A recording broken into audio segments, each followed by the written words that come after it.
1886 সালে আজকের এই দিনে যুক্তরাষ্ট্রের শিকাগো শহরে রক্তাক্ত আন্দোলনের মধ্য দিয়ে প্রতিষ্ঠিত হয় ৮ ঘণ্টা কর্মদিবসের অধিকার।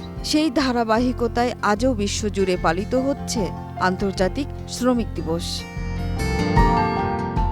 দেশের অর্থনীতি বড় চালিকা শক্তি তৈরি পোশাক শিল্প, আর এর বড় অংশই নির্ভর করছে আশুলিয়ার লাখো শ্রমিকের ওপর। প্রতিদিন দীর্ঘ সময় শ্রম দিয়ে তারা সচল রাখছেন উৎপাদন ব্যবস্থা। তবে বাস্তবে অনেক শ্রমিককেই ৮ ঘণ্টার বেশি সময় কাজ করতে হয়। কিছু কারখানায় অতিরিক্ত কাজের মূল্য পেলেও অনেকেই আবার সঠিক কাজের মূল্যায়ন পায় না।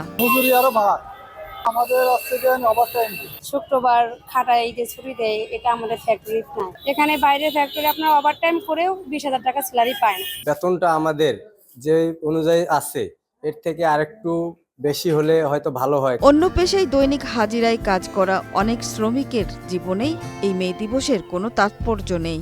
সকালে 6টায় আইছি, এটা কাছে যে এই ব্যাংকে যদি যাই তাহলে মনে করেন 500 টাকা ভাত পাবো। কাজ করলে টাকা, না করলে নাই। মে দিবসে শ্রমিক সংগঠনের নেতারা বলছেন, কেবল ঘোষণা নয়, বাস্তবে শ্রম আইন প্রয়োগ নিশ্চিত করা, ন্যূনতম মজুরি বৃদ্ধি সহ শ্রমিকদের কালো তালিকা বন্ধ করা জরুরি। শ্রমিক ছাঁটাই, নির্যাতন এবং তাদের নামে যে বিজিএম এর যে ডাটা পেজে যে কালো তালিকাটা করা হয়, এটা বন্ধ করার জন্য দাবি জানাচ্ছি। শ্রমিকদের অধিকার, ন্যায্য মজুরি ও নিরাপদ কর্মপরিবেশ নিশ্চিত করা সহ মানবিক ও মর্যাদাপূর্ণ শ্রম ব্যবস্থার প্রত্যাশা শ্রমিকদের। সুরাইয়া অনু, গ্রিন নিউজ ডেস্ক।